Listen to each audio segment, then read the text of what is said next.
بازیا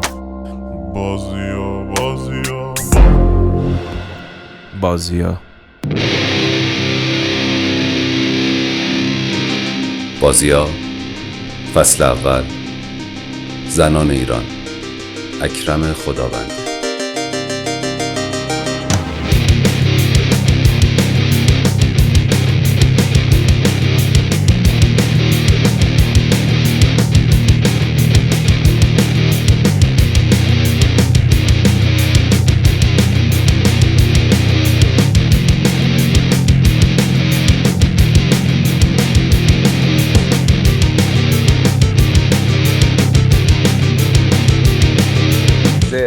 منم ورزشکار که کار دارم به همه کارا حاشیه میشه. اصل مثلا آقای رئیسی بوده. مثلا آقای پرستویی بهش گفتش که آقا این فضایی که ایجاد شده خوراک فیلم سینمایی خفنه. از زلزله بم تا تمام زلزله ها، سیل ها و هر اتفاقی که افتاده رو کنار مردم وایساده. توی پرواز من نمیتونم وایسم یا بشینم. یعنی شما یه روز مربی قهرمان المپیکین؟ قطعاً. برنز آورد خوشحال شدین؟ خیلی. ولی موفقیت آدم‌ها رو توی تاثیرگذاری توی در راستای حال خوب انسان‌ها در این نقطه از تاریخ می‌دونم. یه چیز بهت بگم، اون کسایی هم که سیاست الانو میذارن میگن ما می‌خوایم حال خوب مردم رو داشته باشیم. 40 تومن هم ندادم. 40 میلیون تومن رو ندادم. فکتایی دارم که جلو دوربین بگم خودم ناراحت میشم. به اون خدای احد و واحد. خدای توه مگه؟ نه نمیشه. بازیگری هم بهتون میدونم. آره آقای پرستویی هی گیر داده بیا بازی کن. به خدا چون تو این داستانا زیاد الان 4 سال میگه بیا بازی کن. من اصلا بله خود. چرا بازی نمی‌کنی؟ من اگرم بازی کنم با فیلم‌های ایرانی همش غم و غصه است، اکشن بود بازی می‌کردم. آها بزنی. نه بزن نه خوشگل دیگه این همه 208 مثلا جیمز باند خانوم باشی. مگه ندیدی پستامو ندیدی یکیشو باند جیمز باند. من اون پستایی که دغدغه مردم رو بیشتر داشتن دیدم به خاطر همین. بریم آقا 3 2 نه کم میارن. آره زیاده نگران نباش. 3 2 سکوت 3 2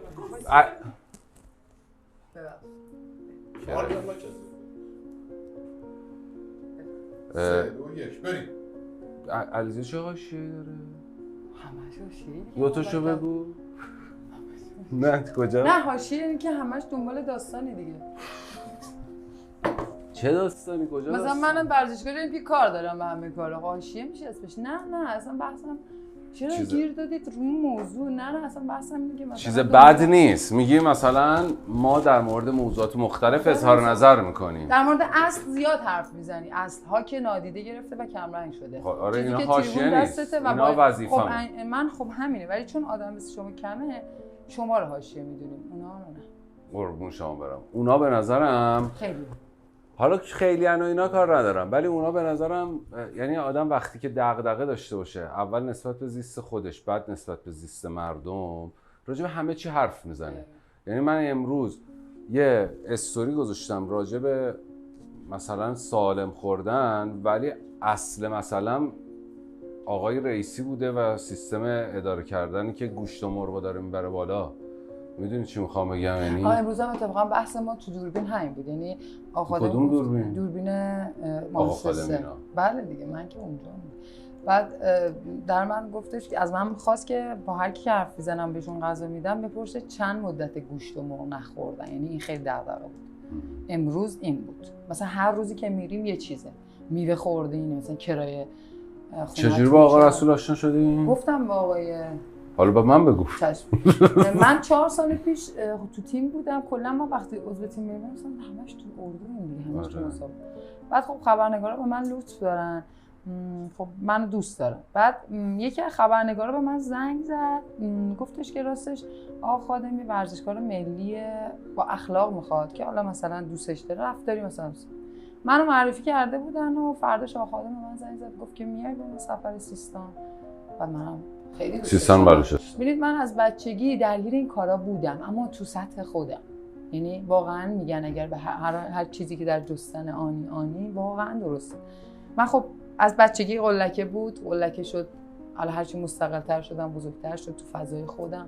اون باشگاهی که الان هست یه جورایی خیریه است، اصلا گفتم بیس و بناش چجوریه و فکر می‌کنم آخه یه جوری میگه گفتم من مثلا ببینم برنامه رو فکر می‌کنم قبل می‌زدم قبل‌تر ببینم کجا گفت. شما ببخشید با آقای امین. آره فامیلیتون میدونم امینه دیگه. واسه نبودم گفتم. آره. نه آره کجا بودیم؟ یه جایی سیستان بلوچستان. بعد سیستان بلوچستان که بودیم دیگه زنگ زد و گفت میای اینا، دیگه رفتم ورزش کردم به خاطر اینکه بخواد بگه قهرمان و مسئولیت اجتماعی. هی وارد میکرد تست میکرد، مثلا میگفت بیا نیا ادامه بده، زنگ میزدن همسفر شدن. شخصیت باحالی داره آقا رسول. خیلی. یعنی من واقعا دلم میخواد که یه بار بشینم باشون گفتگو کنم. بارها قرار گذاشتیم که همو ببینیم، ندیدیم هیچ وقت هم دیگه. آره حتما که دوست دارم. میگم یکی دو بار تقصیر من بوده دیگه، من گرفتاری‌ها داشتم، ایشون هم محبت داشتن ولی نتونستیم همو ببینیم. ولی از این جهت که خودش هم هیچ وقتی نمیاد جلو. میدونی چی میخوام بگم؟ آره مثلا تیکه آبیش گفتم استاد بابا تیکه آبی رو بگیر دیگه. الان مثلا بعد در من یه حرف به من زد، گفتش که آخه برای من اصلا تیکه آبی نداشتم، مثلا پیگیر نبودم. بعد اون کسایی که این کارا رو میکنن به من معرفی کرد، گفت لطفاً پیجتو. گفتم استاد بابا، گفت نه بسپار داشته باشی. پارسال بود این اتفاق افتاد که یه 7-8 ماه پیش فکر کنم اومد. بعد به من اصرار کرد که بگیر. بعد حالا بهش میگم استاد شما هم بگیر دیگه. میگه نه من پست گذاشت واسه رئیسی که آسه ابراهیم دنبال تیکه آبی تو این هیرو دار و اینا. گفت من به اون اینجوری کردم، بعد الان بیام مثلا خودم تیکه آبی. مثلا خیلی حساس. مثلا آقای پرستویی بهش گفتش که آقا این فضایی که ایجاد شده خوراک فیلم سینمایی خفنه، اصلا اسپانسر به فکر مؤسسه باش. میگه نه اصلا سنتگراست، میدونی، میگه یه چیزای خاص خودشو داره. آره ولی خب مثلا من با این موضوع مثلا خب روم نمیشه، باز من راحت. من آقا رسول میدونید چی شاله، حالا اینا زود ازش بگذریم خب، چون راجع به خودت میخوایم حرف بزنیم.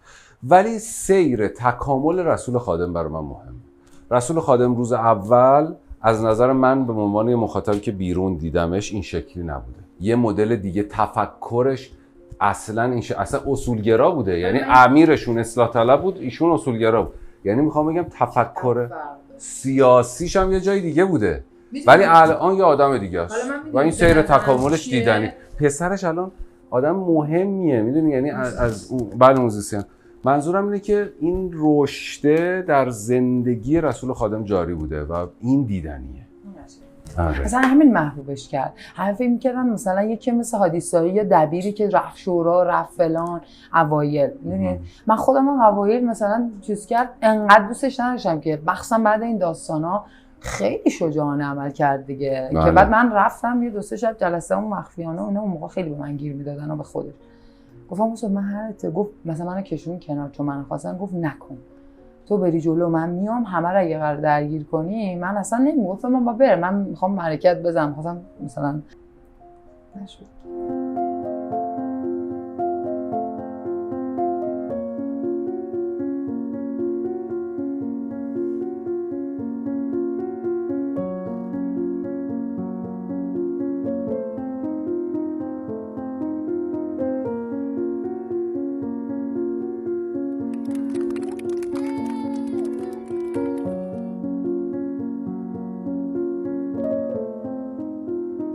راجب خوی بگو چی شد. خوی یه ویدیویی من شما دیدم، آشنایی من با شما اونجا بود.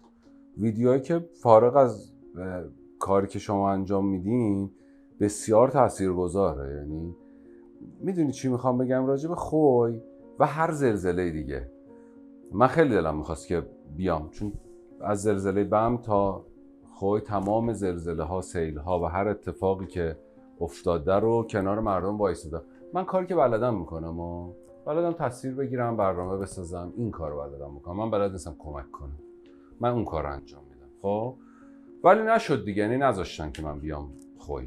خب همون شب پرواز اجازه ندادن که بیام. خیلی هم موضوعات پیچیده‌ای داره، حالا شاید یه زمانی بگم.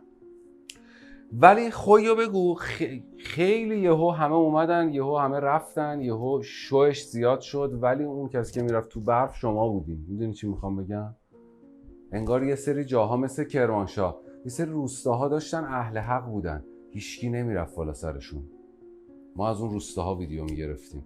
میدونی چی میخوام بگم؟ به خاطر مدل نگاه مذهبی و دینیشون یه بخشی شاید کمک ها کمتر بهشون برسه، یا روستاهای پشت کوهن دورترن، یه بخشی کمک ها کمتر بهشون برسه.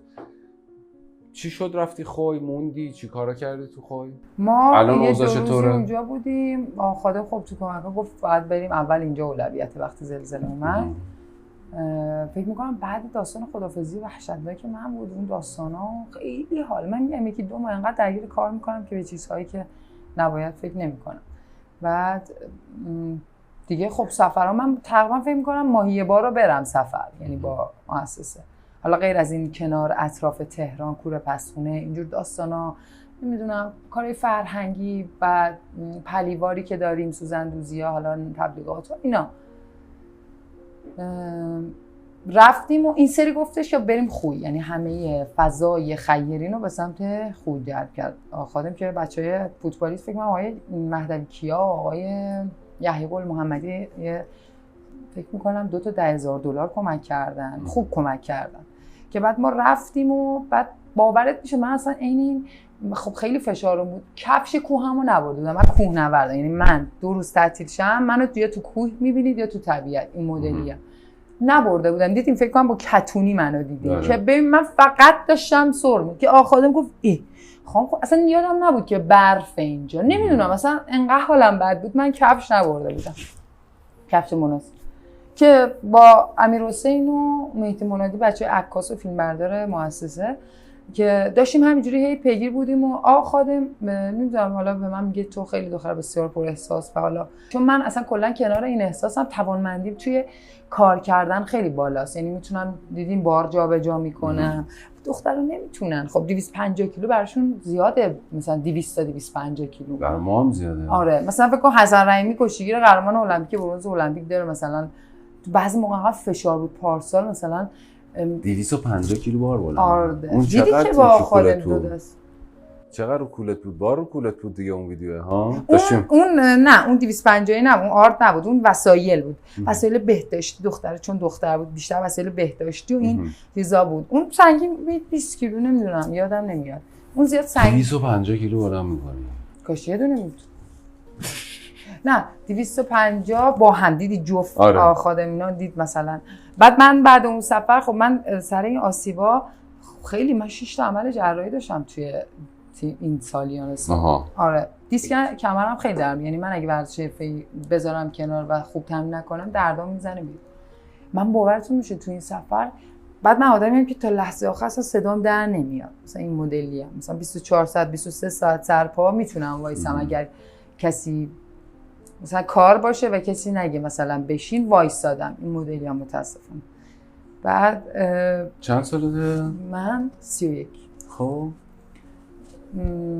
دیگه توی پرواز من نمیتونم وایسم یا بشینم، یعنی آقای پرستویی میدونه میشناسه من، در من گفت تو حالت خوب نیست، گفتم استاد کمرم خیلی درد کن، که گفت من دیگه نمیذارم دوباره که خالی کنی فلان این حرف، مثلا خب اینجوریه داستان که هر مثلا میگم با دیوونه ای تو کارتو کردی بسه مثلا شدی کارمند، نه هر کی نگاه میده. الان شوش بودی؟ بله. چیکار می‌کردی شوش؟ ما غذای سرد برده بودیم، حالت نظری میگفتیم، اما خیرین این مدت بیشتر میدونید دلیل این کار چیه؟ اینکه مشکلات رو بریزیم بیرون، گرونی گوشت، کرایه، از زبان خود شهر، فقط فکر نکنیم ما مناطق محروم مرزیم. آره واقعا تهران ببین یه روزی ما داشتیم راجع به چهره مردمی برنامه میساختیم و نگاه من این بود که واقعا منطقه محروم یعنی نقاط محروم سیستان و بلوچستان یا مثلا کردستان یا هر جای دیگه این سرزمین، یا نه نقاط محروم تهران، میدونی چون محرومیت در اطراف تهران هم کمی از اون طرف نداره و همه جای ایران واقعا. بله زیاد. بله آره ببین کلا سلطان اینی که روی چیزی نمونی و سریع همه چی رو تغییر بدی ها، درس رو ول میکنی، ورزش و یهویی حادثایی قهرمان میشه برم این ورزش رو بکنم، میدونی دنبال حال خوبم. خب یعنی ممکنه یهویی این کار خوبی که الان داری انجام میدی و ول کنی؟ الان من همه میدونن عاشق تکواندو ام. من نان استاپ تو باشگاه خب. و الانم اگر خودم قهرمان المپیک نشدم بدونید که قطعا چندین سال دیگه شاگردام قهرمان المپیک میشن. یعنی اینجوری عاشقم، عاشق کارمم. ولی کن ببینید بحث حال خوبی است، ارزش هاست که آیا هست تو اون حاله. یعنی شما یه روز مربی قهرمان المپیکی؟ قطعا. من سرمربی، من خب پیشنهاد شده به همینه، ولی خب گفتم من المپیکو ول کردم برای رسیدن به المپیک، به خاطر ارزش‌ها خیلی کار کردم. من فعلا گوشه میشینم. من شاید هیچ وقت اصلا به خاطر فضاها کیمیا برنز آورد خوشحال شدین؟ خیلی. ولی چی؟ ولی میدونم اصلا دوست ندارم در مورد آدم‌ها حرف بزنم، چون میگن جا پای آدم‌ها شاید باشی از اونها بدتر عمل کنی. ولی کاش یه ذره قشنگ‌تر رفتار میکرد. کاش کنار مهرو کامرانی که دوست داشت بره تو المپیک مینو مدا هم میبرد. کاش ها زیاده، اما هر جا هست امیدوارم موفق شه. کیمیا اشتباهش چی بود؟ به نظر من نباید میرفت اصلا جایگاهش خوب بود. به نظر من خیلی جلوتر میرفت از نظر شرایط مادی، چون خب خیلی پایین بود اوایل و خدایی خوب اومد بالا و خیلی هم هواشو داشتن. خیلی حاج آقا پولادگری که رئیس فدراسیون بود و من باهاش سر خیلی چیزها همیشه در حال بحث کردن بودم، خیلی کیمیا رو دوست داشت.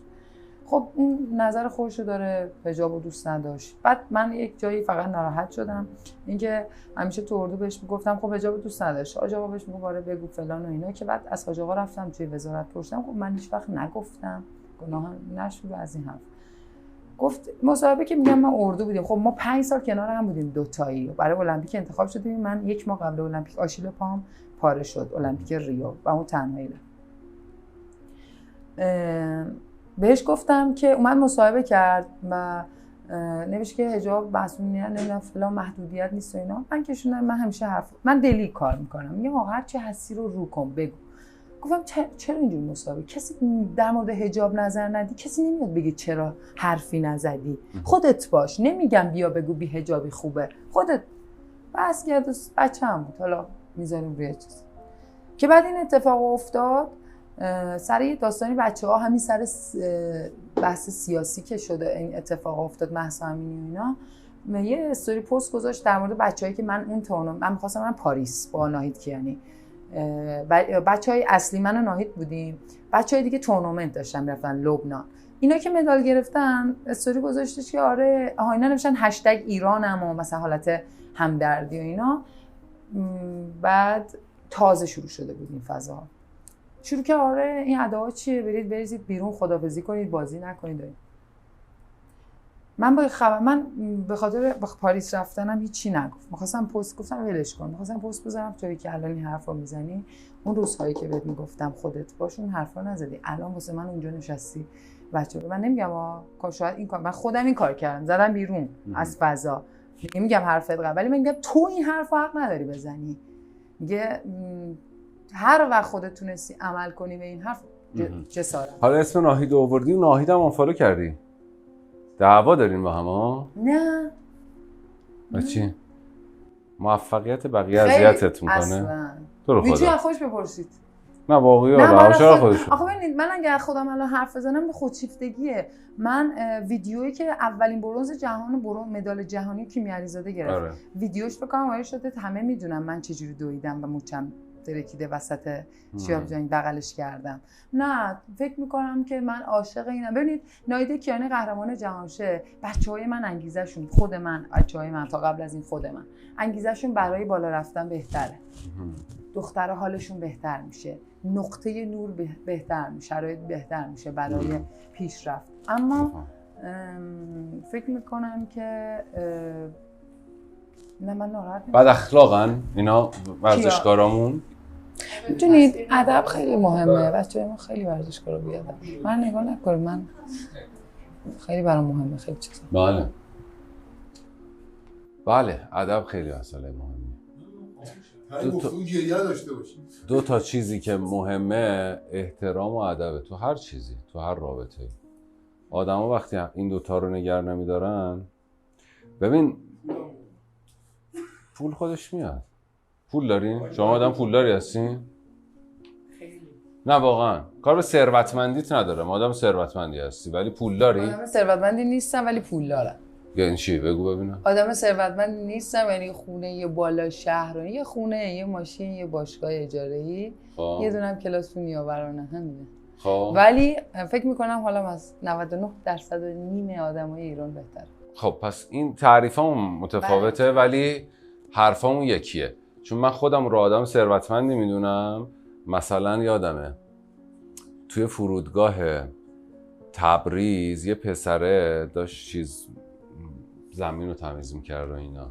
اومد پیش من نشست گفت علی آقا من خیلی خوشحالم میبینم تو اینا. گفتم دمت گرم. عمدتاً مثلا میبینم یه خورده مخصوص به حیا، خودم میگم میخوای عکس بگیریم؟ گفت آره خیلی فلان.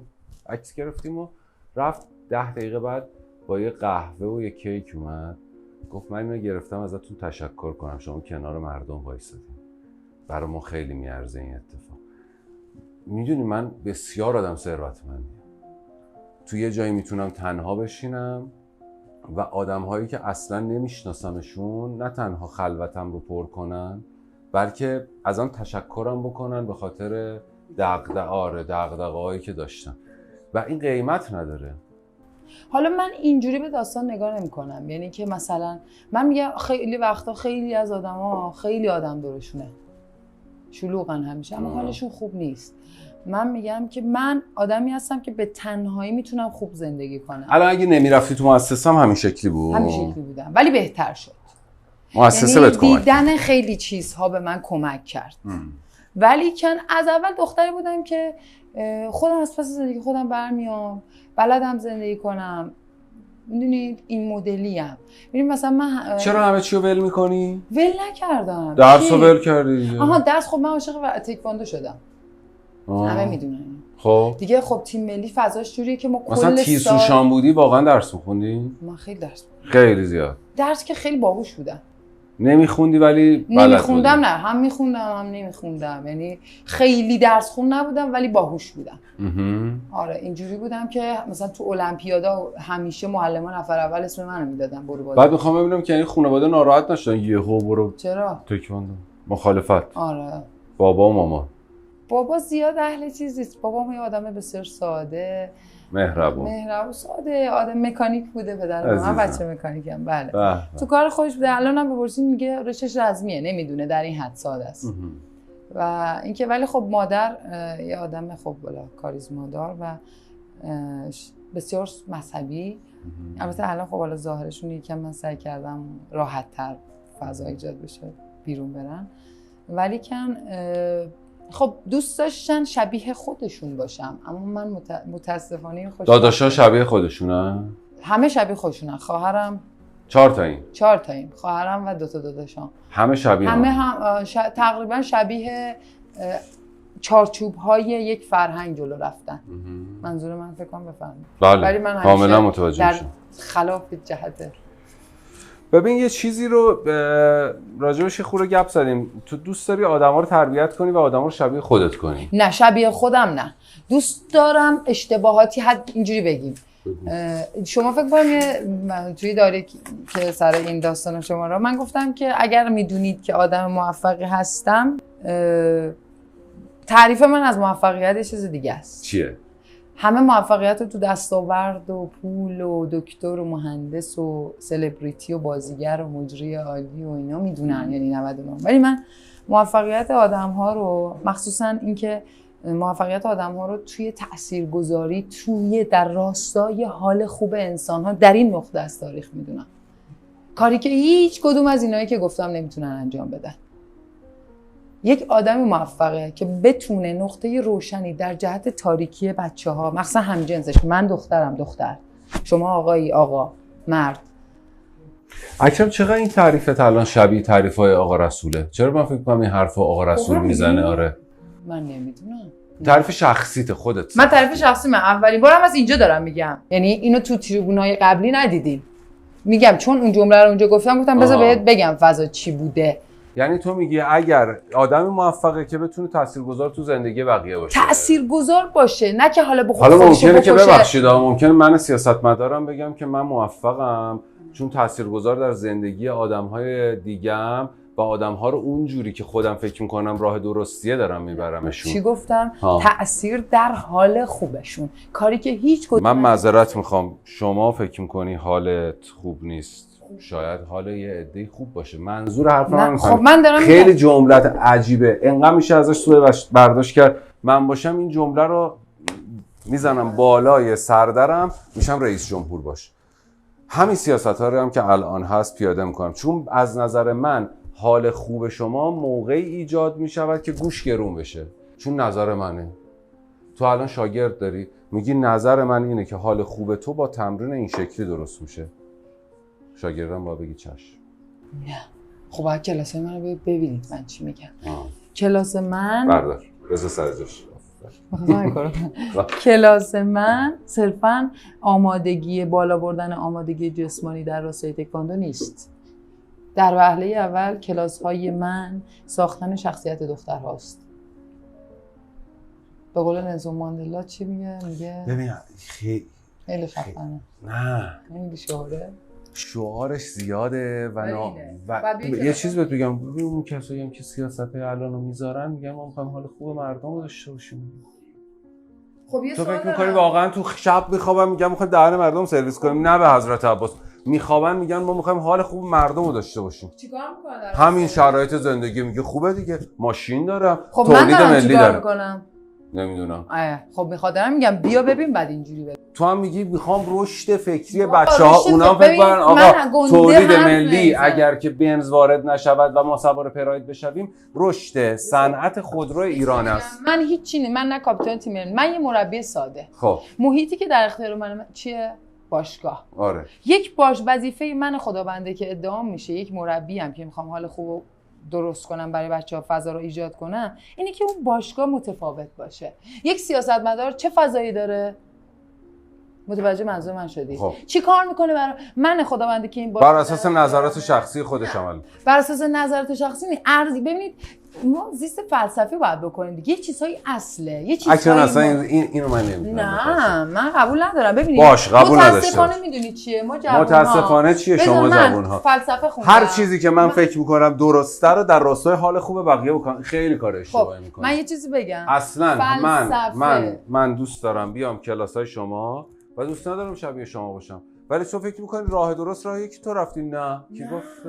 نمیگم من دارم اینجوری باشه که یه دکتر خوب یکی مثل سمیونا که بعد روشون خط کشید. منظور من این نیست. منظور من اینه من اکرم خداونده وقتی موفقم که بتونم در فضایی که برای من ایجاد شده به عنوان مربی بتونم فضای روشنی تو مغز بازیکنم، مغز دخترم، در عین حال که داره به یه تکواندو کار میشه، یک مربی میشه، روشن کنم فضایی تا تو نمیدونید اون بیرون چه خبره دخترام چه حالیه؟ خیلی باحالن. نه حالشون بده. باحالی در حد شاید لباس خوشگل و قیافه قشنگ باشه. نه دوست داره مواد میزنه، داره حال میکنه مواد میزنه. خب پایین همین الان بریم پایین، شما ممکنه بوی گل حس کنی دیگه، علف میزنه، خودش انتخاب کرده. آره شما چه ربطی به من هیچ ربطی نداره، ولی وقتی شب میشینه ار میزنه، گریه میکنه، زاری میکنه، خب راضی نیست از داشت، به من ربطی نداره. من دارم میگم آقا تعریف موفقیت گفتم از نظر من خداونده متفاوته. این کافه دیگه. من نمیگم آره بحث کافه است. من نمیگم من درست میگم من اگر قراره آدم موفقی بشم با من اکرم خداونده اینه. خب کارهایی که من توی زندگی ورزشیم کردم قطعا نشون دهنده همین حرفای من هست. حالا هم خوب نبود اون نقطه‌ای که نزدیک به المپیک بودم، رو نوک قله نزدیک بودم، اون خرسر دیدی پوستر رو میاد پایین سر میخوره، من اون بودم، اومد پایین چون حالش خوب نبود.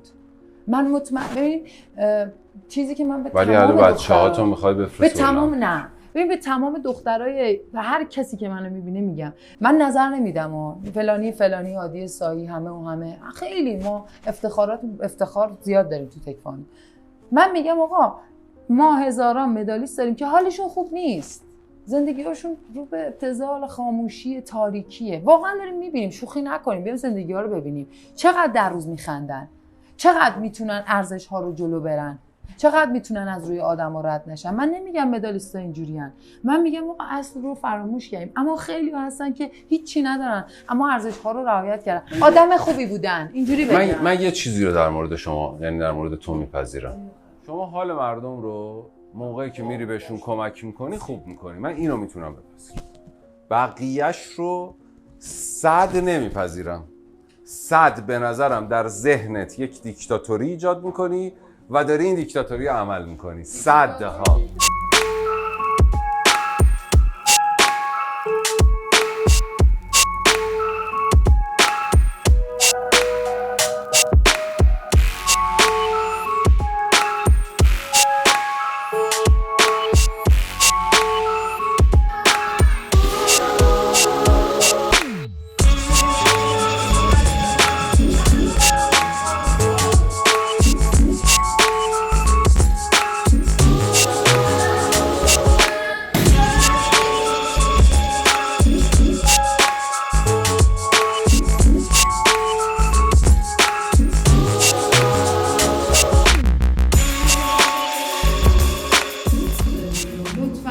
لطفاً الان میگم قبلا هم گفتم دوباره میگم تکنولوژی خیلی خوبه، از حالتون لذت ببرید، از تمرین کردنتون لذت ببرید. وقتی فقط دنبال نتیجه ایم هیچ وقت اون کار رو به بهمون دست نمیده.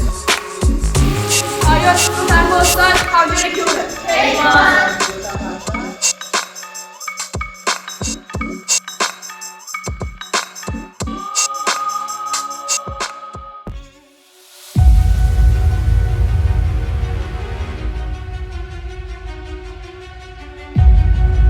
حامی بازی‌ها در فصل اول مجموعه با قدمت بیش از 50 سال که در زمینه دارو و مکمل‌های تغذیه‌ای فعالیت می‌کنن. همیشه بهترین مجموعه بودن، هنوزم حرف اول رو در نوآوری و تولید محصولاتی با بروزترین فرمولاسیون در دنیا و ایران میزنن. محصولاتی مثل بلمن که میشناسینشون، بلومن خیلی شنیدیم اسمش رو، تو دوران کرونا ایمونیس که خیلی میتونست کمک کنه به ایمنی بدن و کلی محصول دیگه. شما البته اگه بخواید محصولات دیگه شون رو داشته باشین و بدونین که چه محصولات دیگه ای دارن، میتونین برین سایتشون، اینستاگرامشون، اونجا همه محصولاتشون هست.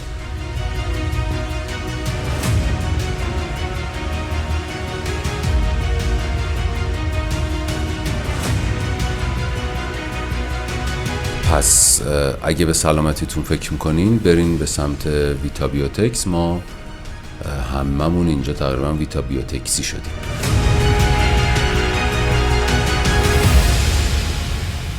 پس دیکتاتوری یک کمی آره هست. نه میدونی اعتقاد من اینه که هر فضایی، هر جامعه‌ای، محیط کوچیک بزرگ نیاز به یک رهبر. انسان ها انقدر آگاه نیستن که بخوان جهت خوب رو پیدا کنن. رهبر باشگاهی به این فکر کردی که اگه بهت بگن دیگه نمیتونی مربی باشی چی کار کنی؟ مطمئنا یک کار دیگه میتونم. مثلا من خیلی دوست دارم فلسفه و حقوق و جلو برم. الان حقوق داری میخون. چرا؟ دیگه گذشته از سن درس خوندنه. یا اول فصل دور شدم اصلا فاصله نچینیم واسه هیچی. خب و اینکه آره لگد خیلی میکشم تا اینجا. بزن بودم که نه واقعا تا حالا کسی تو خیابون زدی؟ نه هیچ وقت دعوت نشده؟ نه متاسفانه خیلی برعکس ظاهرم، درونم میذاره خره، خیلی خره. خب دندوناتو قبل از خداحافظی لامینیت کردی؟ بعدش در این حد. آره یکم خدا رسیدم. منتظر بودی که خداحافظی بکنی؟ خب نه منتظر نبودم، بیکار بودم افتادم. بگو حقوقو می‌خواستی بگی؟ آره من متاسفانه سر یک داستانایی 4 سال پیش بعد یک مدالم من یه خونه پیش خرید کردم و سازنده کلاه گذاشت سرم. با پول ورزشکاری میشه خونه؟ ورزشکاری میشه خونه پیش خرید کرد؟ اون موقع بله، الان نه. الان داشتم به یکی از دوستان پشت صحنه گفتم الان بچه‌ها چیکار باید بکنن با این میزان از مبلغایی که برای مدالشون دادن؟ هیچ کاری. 1 میلیارد شما بگو که نمیدن. ببینید یک مشکل دعوا بحثی که من کردم با وزارت هم، من پارسال فکر می‌کنم اردیبهشت بود آخرین آسیاییم که یعنی آسیا که رفتیم شدم بهترین بازیکن آسیا برای اولین بار تو ایران بعد سالیان سال و طلای آسیا حواله ها اون موقع سکه بود، هر یه امتیاز 1 سکه. بعد کردنش هر یه امتیاز 5 میلیون تومان. ما من 50 امتیاز داشتم، چقدر به من باید میدادن؟ 250 میلیون تومان. به حساب من بعد از 6-7 ماه، فکر کنم بیشتر، 9 ماه 225 میلیون تومان ریختم و بهانه‌شون چی بود؟ 25 میلیون تومان مالیات. من جهنم کردم. در اومدن گفتن باید ورزشکارا بیاین امضا کنید فلان، اگه قرار اعتراض بشه گفتم برو بابا هیچ نمیاد امضا. اینه اگرم قراره بردادن اینه مالیات فلان، کدوم پاداشی؟ مگه لیگ؟ قرارداد لیگه. قرارداد من کاپیتان تیم ملی تکواندو 2 سال متوالی در آخرین وعده من ناهید کیانی 40 میلیون تومان که انقدرم ندادن. گفتم ول کن، یک خورد یکی 40 تومن 40 میلیون تومان رو ندادن پارسال بهم. یعنی اصلا پارسال نه، همیشه یه داستانی بوده. حقوق من به عنوان کاپیتان تیم ملی تکواندو اصلا من بیشتر بود، تقریبا 3 میلیون و 200 ماهی 3 میلیون ماهی 3 میلیون تومان. بچهای ما اوضاعشون خوب نیست، یعنی بچه‌ها فقط به عشق اینکه یه روز یه مدالی بگیرن یه ذره شرایطشون عوض شه. آخه میگی شرایطم که عوض نمیشه دیگه. 200 تومن 300 تومن با 200 میلیون میشه کاری کرد؟ هیچ کاری. با یه تومن هم الان نمیشه کاری کرد. با یه تومن هم نمیشه. حالا من عقلم نمیرسه، شاید یه آدمی بیاد الان بگه ما یه تومن زندگیم عوض میشه ها، من مخلصش هم هستم، ولی منم در تهران میدونم که نمیتونه. خب در تهران نمیتونه. یه قهرمان شأنش اینه که با مثلا یه خونه یه تومنی بره بشینه، مثلا پایینشهر، شوش، مولوی. حالا بالاخره اونایی هم که اونجا میشینن تا تو سرن. بله. آره نه میگم خب منظورت اینه که آره بله خیلی پرچم برده بالا، خیلی باید براشون فضا رو بهتر بکنه. سر چی گفتی من پرچمو نمیبرم بالا؟ پرچم نمیبرم بالا؟ پرچمدار گذاشتی کنار. یه تصمیم گرفتم.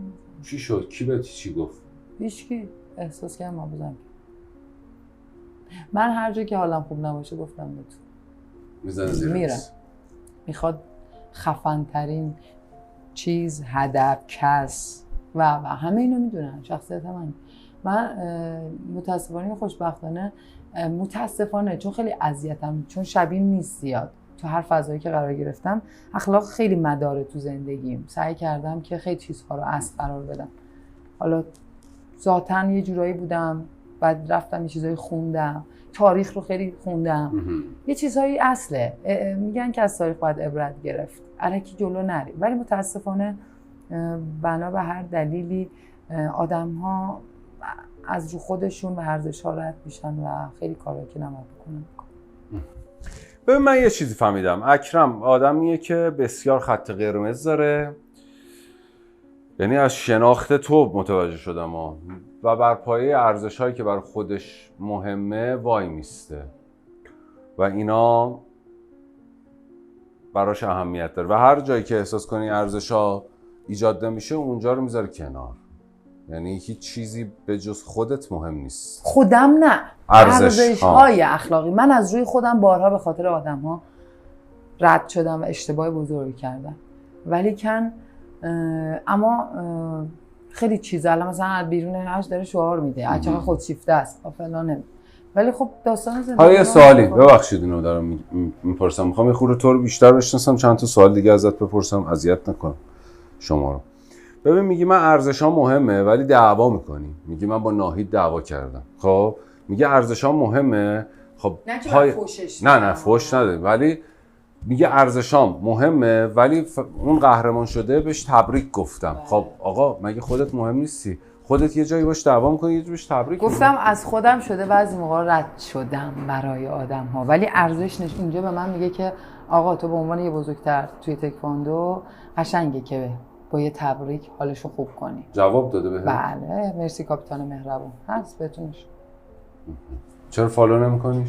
من سر این داستانی حالا فکر میکنم من یه ذره زود ناراحت شدم، حالا بماند ولی خیلی ضایع نیست آدم‌ها هم دیگه رو آنفالو کنن. آره بعده من خب بعد ما که کامل نیستیم، نواقص داریم. زود عصبی میشی؟ زود نه، ولی به خدا زود عصبی. بابا تو رو حضرت عباس اینو گردن بگیر. نه نمیگیرم هیچ چی گردن نمیگیرم. من خیلی میخندم، خیلی مسخرم، خیلی دیر عصبی میشم. الان دیدیم خیلی مسخره خیلی مسخره میگه خیلی میخندم، خیلی مسخرم. تو هم سوالای مسخره پرسیدی به خاطر همین نخندیدم. دیروز بود، پری شب بود تا 12 دو تا از آهنگ چی گوش میدی؟ نه بیشتر چی دلت دوست داری میخواد مثلا همیشه گوش میدی؟ رپ گوش میدی؟ نه زیاد. شاعر رو دوست دارم. شاعر رو دوست دارم. آره شاعر دوست دارم. آلبوم جدیدش خوبه؟ نشیدم متاسفم. دوست داری ولی نمیشتم. یک دوست کلا چی بدی؟ بابا نمی‌دونم. خاطره که گفتم دیشب یه چیزشون خاطره؟ بگو دیشب با دوتا آهان دوتا بودن که دوتا اینایی که توی سطل زباله همیشه دنباله بعد یکم پشتشون کردن که تصویرشون نباشه داشتم حرف زدم که مسخره بازی نصف شب بود دیگه تا 12 بود خسته بود. آها با مؤسسه رفته بودیم. بله دیگه من هم شما هستم.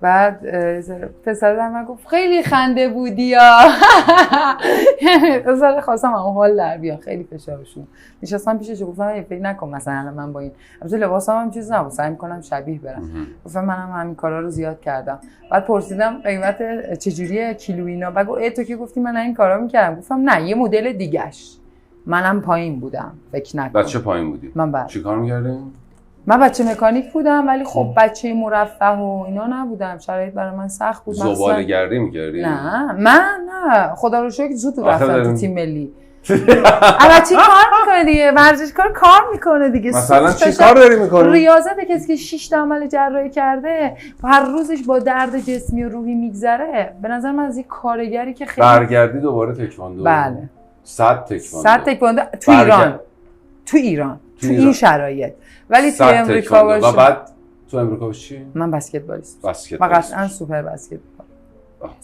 بسکتبال اینجا خوبه الان بسکتبال والیبال خیلی خوبه فیزیکه نه خیلی خوبه من کلا مثلا خوبم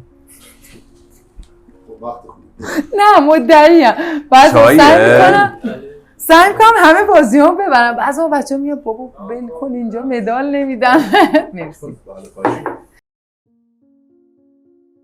خیلی از من بپرس دیگه مگه من نمیخوام بشناسیم چرا دیگه تو رو شناختم دیکتاتوره هرچی من میگم درسته نه هیچ وقت اینا که علف میزنن آدمای بدیان بگیریمشون تو گونی کنیم بیاریمشون باشگاه تو خواستش اینه دیگه راست میگم من اعتقادم اینه آقا اون بچهای پایین اگه یه بار غلط کنن احتمال سقوطشون 99 بچه پولدار اگه سقوط کنن اون بابا ننه دستشون میکشه بالا میتونن 5 بار بچه ضبطیم الان ببین من اینا رو دوست ندارم نه چون من محیط تو همه جای دنیا این جمله رو قبول داری؟ نه محیط تو همه جای دنیا بسیار مؤثره محیط خب من بچه کاشونم کلی اتفاق رو از کاشون با خودم حمل میکنم چه بخوام چه نخوام محیط دیگه بچه رو میگه کسی که علف کسی که علف بکشه تهش من ربطی نداره خب به تو ببینید یه چیزی بگم بله باری باریکلا ببین شما با قدر فضا و اون فضایی که میخوای درست کنی به انتقاد نکنم به من توهین نکنم به خودتون توهین نکنم سعی میکنی بی‌طرف باشی نه من بی‌طرف نیستم انتخاب من علف کشیدن نیست من نمیکشم علف خب ولی من رفیق‌هایی دارم که علف میکشن اتفاقا هم باشون خوش میگذره من یه بارم نگفتم بکش یا نکش خب مگه من میگم به ما ربط داره به من ربط نداره ولی شما داری از من سوال میکنی فلان فلان من میگم آقا ایشون تهش مطمئنا میدونیم انقدر هنرمنده از کجا معلوم میدونی بابا مگه دستاورد مهمه الان داشتیم توضیح میدادیم به اون حال خوب تو زندگی واقعی شاید با این حالش خوبه نه خوب نمیشه تو میدونی میگه ببین میشه شاید 2 ساعت بعدش فضایی رو ایجاد میکنن شوخی نکنیم با زندگی اصلیمون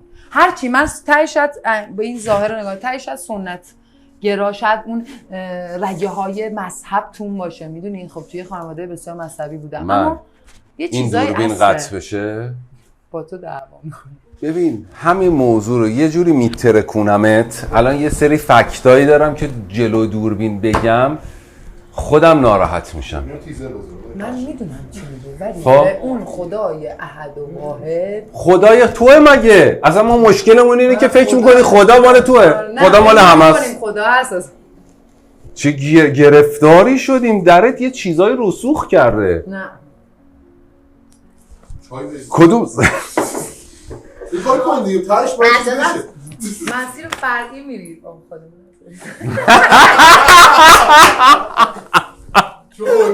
ببین واقعا فاصله دعوا و قهقه‌مون تو 30 سال کدوم زن تو تاریخ وجود داشته که دوست داشتی جاش باشی؟ کی؟ سیمون بوار کیه؟ من نمیشناسم. فمینیست معروفه. شما فمینیستی؟ بله. فمینیست چیه؟ فمینیست توی مملکت ما اشتباه تعریف شده. فکر میکنن آقایون وقتی از اسم از فمینیست میاد برتری خواهی زنانه، نه برابری ما میخوایم. من فمینیست برابری رو، یعنی شما معتقدی که برابری وجود دارد، برابری زن و مرد باید باشه، فیزیکال و ذهنی. بله وجود داره. حق و حقوقمون باید برابر باشه. کار به حق و حقوق ندارم، یعنی میگی از همه فضاها برابری وجود دارد، پس نتیجه حق و حقوق. این ایده شماست. بله. متوجهم. خب زندگیشم یه حال تقریبا یه چیزایش خیلی شبیه‌مه. یعنی من شبیه‌اونم، بنده خدا خیلی آدم بزرگی بوده. یکی از کسایی بوده که کلا خیلی نقطه عطف حق‌خواهی زنانه و اینکه مثلا خیلی برام جالبه رابطش با تحولات دنیای زنان رو الان دنبال می‌کنی؟ تقریبا وقت متاسفانه میدونی الان یک اتفاق مهمی داره میفته. والا این چیزایی که دارم بهت میگم مثلا مال آمریکاست دیگه. طبعا تو کشور ما تحقیقی صورت نگرفته، شاید امکان تحقیق هم وجود نداشته باشه، ولی حقوق زنها، حقوق به معنای پول، در دنیا داره همینجور اضافه میشه و نزدیک حقوق آقایان میشه. خیلی جاها هم گرفتنش. مثلا تو 20 سال اخیر 500 شرکت برتر آمریکا اونراشون اصلا خانوم نبودن. از این 20 سال نزدیک 46 نفر از اون 500 نفر الان خانومن. خب درصد دانشگاهیایی که به خانوما رفتن، حالا تو ایران هم که دارن یه کنترل میکنن دیگه، مثلا میگن انقدر پزشکی بیشتر خانوما نرن، انقدر فلان، یه کنترلی داره اتفاق میفته. ولی تو آمریکا که حالا کنترل نیست، درصد خانم‌های تحصیل کرده داره بیشتر میشه. یعنی عملاً ما در آتیه خیلی نزدیک دنیای زنانه خواهیم داشت، دنیایی که حاکمای اصلیش خانم‌هان. حالا خوبه، بده، درست نیست و کار ندارم. این چه آسیبایی به آقایون زده؟ آقایون همیشه صاحب مکنت و قدرت بودن. الان یه سری آقایون هیپی اضافه شدن که اصلا چیز مهمی نیست، عمدتاً رابطه به معنای رابطه زناشویی برقرار نمی‌کنن، دغدغه پیشرفت ندارن. آقایون دارن، این درصدشون هم به خاطر این اتفاق بیشتر میشه. یعنی ناامیدی در آقایون داره میره بالا، یعنی درصد افسردگی داره کاملا بازی رو عوض میکنه. یعنی الان آقایون دارن بیشتر افسرده. الان این که دارم بهت میگم آروم آرومه ها، ولی ممکنه مثلا تا 20 سال آینده بشه. یعنی عملا ما در دنیایی که ممکن پساما باشه صاحب دنیای زنانه خواهیم بود. بله، من نظری راجع به این موضوع ندارم، یعنی چون نمیدونم من اصلا چه شکلیه. برام دوست ندارم. من به برابری اعتقاد دارم. چه صفتی هم مامان و بابات گرفتی؟ فکر می‌کنم جنگجویی. مامانت جنگجوه؟ بابات چی؟ بابام هم هست. بابای من یه بچه خیلی شرایط بچه یتیم بوده. بعد مثلا تو بچگی میره، مثلا من چجوری سالیانه سال تو اردوی تیم ملی مثلا تهران، کرج. تا حالا مسابقات رو دیده بابا؟ آره واقعا دیده؟ آره، فیلماشو نشون میدن. بعد تو خب تلویزیون هم نشون داده خیلی وقت. تا حالا بهت گفته بهت افتخار میکنه؟ آره. نه بین ولی جمله اینجوری نه. چجوری گفته؟ اصلا چجوری میگه؟ بابای من آدم نیست. میدونم، میخوام بگم الان بابات میخواد بگه من به تو افتخار میکنم، چجوری بهت میگه؟ بغلم میکنه، میگه مثلا دوستم منو دید گفت مثلا در این داستان گفت چه دختر شجاعی داری، چی کار کردی، در این حد نمیدونه. یعنی پیگیر نیست. من فقط به من در گفتش که خواهش میکنم حرف نزن اینا بیرحم منو مثلا این سر این داستانا. ولی اینجوریه که مثلا میاد مثلا میگه دوستم مثلا بابام چیز داداشم فلان. یعنی از اطرافیان میاد حرف دل خودشو میزنه این شکلی. مامانت چی؟ مامان من که ولش کن، هر چه میگه راجع به تو سو. من نمیرم زیاد باشون بیای، چون همش میگن اینو نه. من خجالت میکشم، مثلا سعی میکنم. رابطه خانوادگی چی؟ با خانواده مادری بهتری یا پدری؟ فرقی نمیکنه. جفتشو دوست ندارم. نه میگن شما که مشکل دارین با فامیل، چرا واقعا ازدواج از فامیل نمیکنن؟ دخترم هم خیلی دوست دارم و اینکه نه من کسی از فامیل شاگردت نیست الان؟ بودش ولی گذاشت کنار، سختش بود. آره فامیل سخته. من بچه برادرم خب من یه زمانی اومده بودم تلویزیون، بخشی از رفقا و فامیل و اینا میگفتن بچهای ما که خوشگل‌تر از تو هن که. گفتم آخه این کار من ربطی به خوشگلی نداره. حالا مثلا نه چرا اونا نشدن؟ خب احتمالاً یه سختی ها، یه سری تلاش ها، یه سری زحمت ها وجود داره، اونا در یه راستای دیگه کشیدن. این کجا معتاد شدن. ترجیح دادن اعتیاد انتخاب کنن. ترجیح دادن اعتیاد انتخاب کنن تا کار و اینا رو. خب حالا راجع به شخص صحبت نمی‌کنم، به صورت کلی گفتم. خودتو موفق می‌دونی؟ گفتم که می‌دونی؟ دستاوردت هم بگو.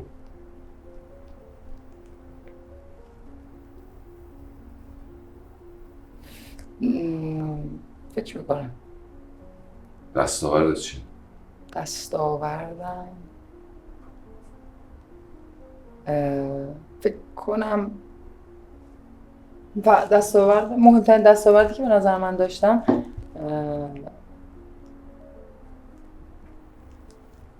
نه شعار میشه ولش کن، همون بحث اخلاقیه دیگه. من میدونی چیه فکر میکنم؟ همین تنها کسی که روش تاثیر داره آقا رسول. بله. نه من هیچ وقت تنها کسیه که ممکنه نه بوت نه تنها کسیه که ممکنه حرفشو گوش کنی اونه.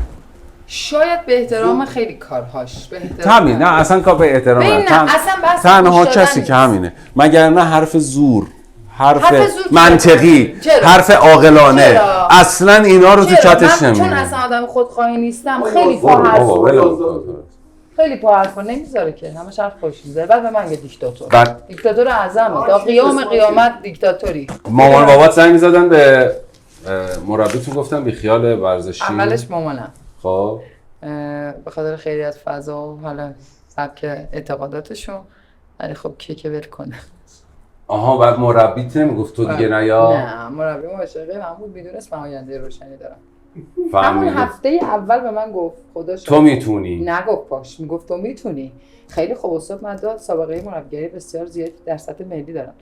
ایشون منو که دیدن یادم اون زیر زمین که رفتم پایین پله هاش اومده و سلام علیکم چند سالته و جلسه اولی که زدم و اینا گفت تو میتونی و بیا خصوصی و فلان و اینا. رفتم بعد یک ماه خدا شده یادم نمیره انقدر درد داشتم. خب بعدا خیلی رشته لازم بسیار رشته سنگینیه، رو سال مثلا یک سال اول خیلی اذیت میشه وقتی قبلش هم مثلا ورزش نکرده باشم مثل من درد داشتم مینالیدم، گفتم دیگه نمیتونم مثلا 18 سالم به دیگه. قشنگ یادم اینجوری دستش کرد تو سینه‌ام چسبوندم به دیوار، گفت تو من 1000 تا شاگرد داشتم، میونه اون همه 1000 تا تو اونی که میتونی بری المپیک و قهرمان شی، پس تحمل کن. همین شد، خدا شاهده. دیگه دم نزدم، شاید گریه کردم تو تمرین، بالا آوردم، عمل کردم، دستم شکسته، پام ترکیده، ولی کن باز بلند شدم ادامه. باریکن گریه صحنه گوش پاشل ما دودمای لانگ ببینیم مخاطب اصلا نمیفهمه چه هیبتیه. آره حالا اونو نشون میدیم. سوالا چیز بکنیم کارو. شما چون میگه گوشه گوشه دیوار منو گذاشتید. آره حالا دوربینت که حسین رو دسته آخر سر رو دست پا شدیم اونو ببینیم. یه سوال این کار بکنیم راه میداد. آره باش. ویژگی زنانه‌ای که تو رو متفاوت میکنه بقیه دخترها؟ ویژگی زنانم. چی؟ ویژگی زنانم. چه ویژگی زنانه‌ای داری؟ جملات آقای خیابانی تکرار نکن.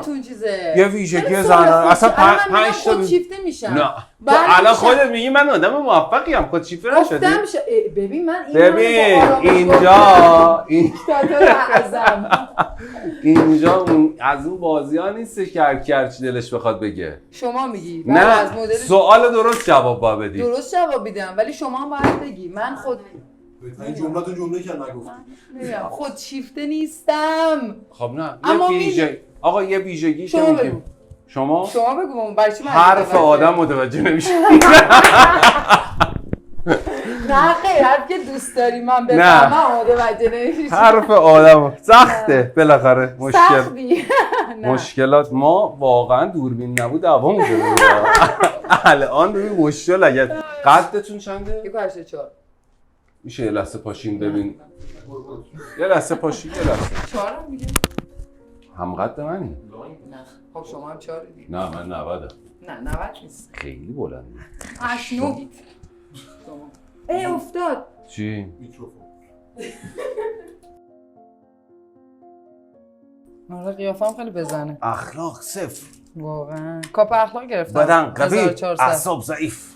کاپ اخلاقو به من دادن. کاپ اخلاق اون موقع پارتی بازی بوده. پارتی بازی تو پارتی بازی صدای من اینه. 1400 منی که به من میگه رئیس فدراسیون قبلی میگه زبونت درازه تا دهنم باز میشه به حق پای. بعد منو چرا باید انتخاب کنن؟ پس قطعا یه چیزایی داشتم. آقا ببین چرا دانش آموز تنبلا رو مبصر کلاس میذاشتن؟ دست در نکنه. مبصرم بودم، تنبل بودم. یعنی دانش آموز شرورها و تنبلها رو کاپ اخلاق میدادن، انضباطشون رو 20 میدادن، میگفتن ببین ما بهت حال دادیم درست رفتار کن. همین کار خاصه از سیستم معکوس. ششم. خیلی ناراحت شد. چون کم نمیاره من حوصله ندارم مثلا حساب سرپا میشه بعد تسلیم شم. غلط کردم گفتم تسلیم ناپذیرم. اگه اختیار داشتی که جنسیتت انتخاب کنی؟ قطعا زن. مهمترین ویژگی زنا که مردا نمیفهمنشون. اینی که نمیفهمنشون. اصلا مردا نمیفهمن. نه خیلی کم میشه. هیچ مردی من اعتقاد بهش دارم اینکه مردها در صورتی میفهمن زنها رو که به معنی عاشق شدی واقعا؟ آره واقعا؟ آره. چه موضوع جذابی. آره نه بودی نه واقعا عاشق شد. چجوری؟ یه پسری اومد جلو و گفتش که چیزایش خیلی برام مهم همین بحث ارزش‌ها جلو بود اینا. ولی خب نه چجوری بود؟ یه لحظه برام تعریف کن. دوربینی؟ نه چرا هستش؟ چه اشکال داره؟ عاشق شدی دیگه. عاشق شدم. کار بدی نکردی که. یک آقا پسری اومد گفتش که من از شما خوشم میاد خانم. بله. خب بعد تو چی کار کردی؟ میگن زدم زیر گوشش. نه تو چی کار کردی؟ بعد گفتی عاشق شدی گفتم آره دیگه. خب نه یه لحظه تو رو خدا این موضوع مهمه تو شخصیت تو. اومد جلو گفت خوشم میاد، گفتی خوشت بیاد که بیاد یا نه گفتی خب گفت این شماره من شما داشته باشین؟ یه همچین رفتاری کرد؟ این مدلی خوشش میاد. نه سوال میپرسن. ولش کن. آفرین. این موضوع اینو به من بده من هدیه سرکار خانومم بشونم. خانوم عجیب.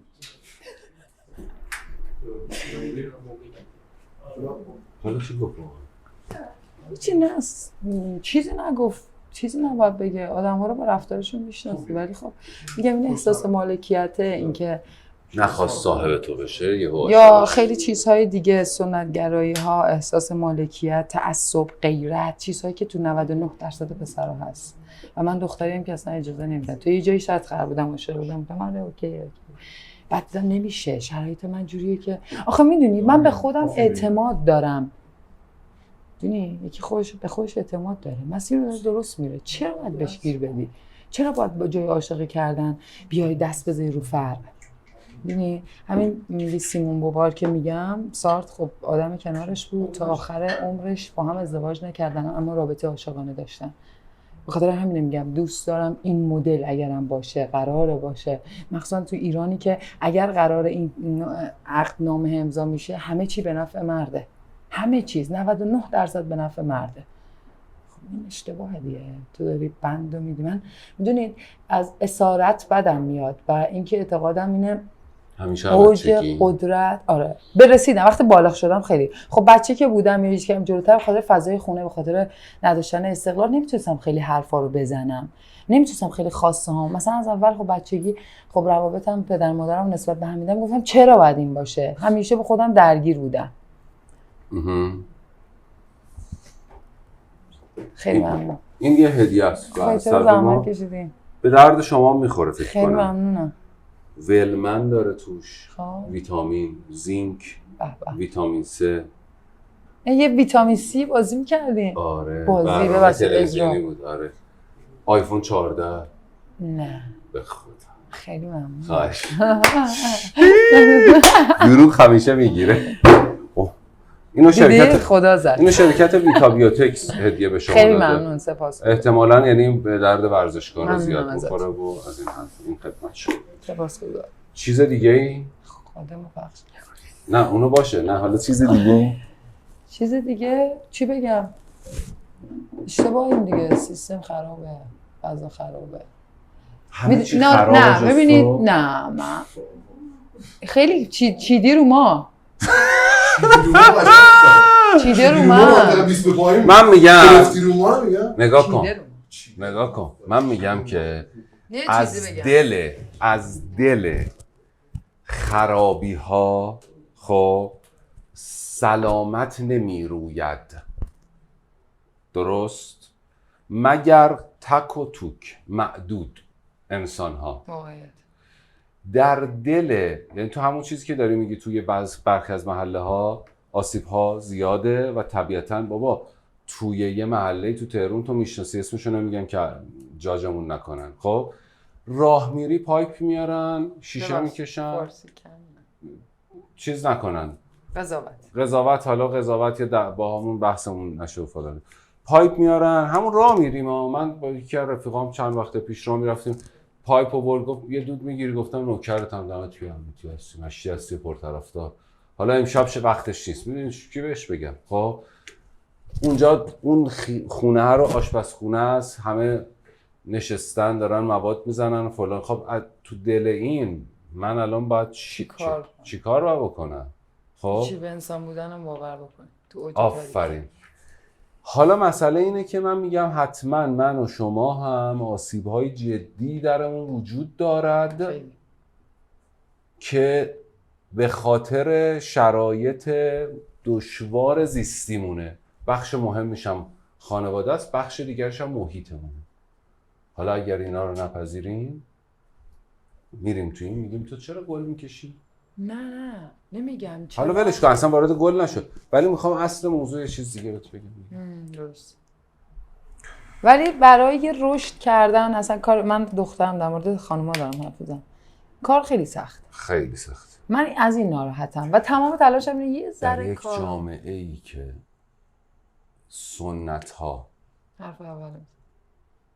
سنت هایی که برخیشون بر پایه خرافاتن نه بر پایه اصالت فرهنگی خیلی زیاد حکومت میکنه حتما خانوم ها شرایط دشواری دارن من میگم ما مردا هر چیزی که امروز داریم این خیابون فرشته یا هر آورده‌ای که ما مردها داریم حاصل جسارت و شجاعت خانوم هاست یعنی اگر خانوم ها شروع میکنن دست به یک تغییراتی میزنن حتما این تغییرات مثمر ثمر خواهد بود مگر ما مردا کار عجیب و غریبی نکردیم میدونی چی میخوام بهت بگم تو دنیا چرا کارهای عجیب غریب کردیم جنگ درست کردیم زیاد حالا فکر کن که اگه مثلا به جای حاکما یکی الان در سر تا سر دنیا هستن مادرها حکومت میکردن میتونست بمب بریزه رو سر یه بچه دیگه هیچ مادری نمیتونست این کار بکنه یعنی به خاطر اصلا مادر اگه بودن زنها بودن اعدام هیچ وقت هیچ کس اعدام نمیشد هیچ وقت حالا منظورم اینه که بالاخره دمت گرم خیلی ممنون مشتی هستی و پرطرفدار مرسی از دعوت شما خداحافظ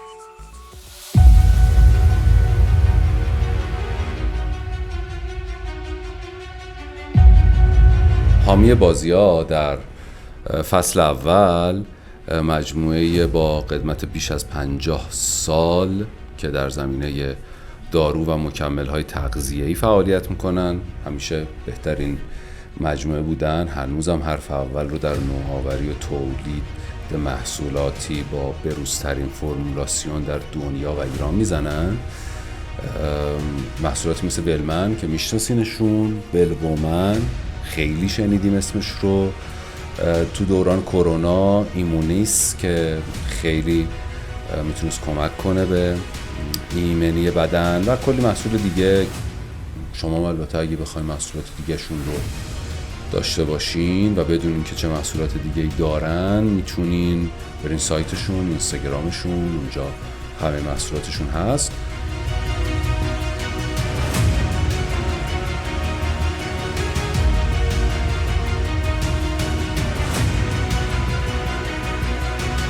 پس اگه به سلامتیتون فکر میکنین برین به سمت ویتا بیوتکس. ما هممون اینجا تقریبا ویتا بیوتکسی شدیم.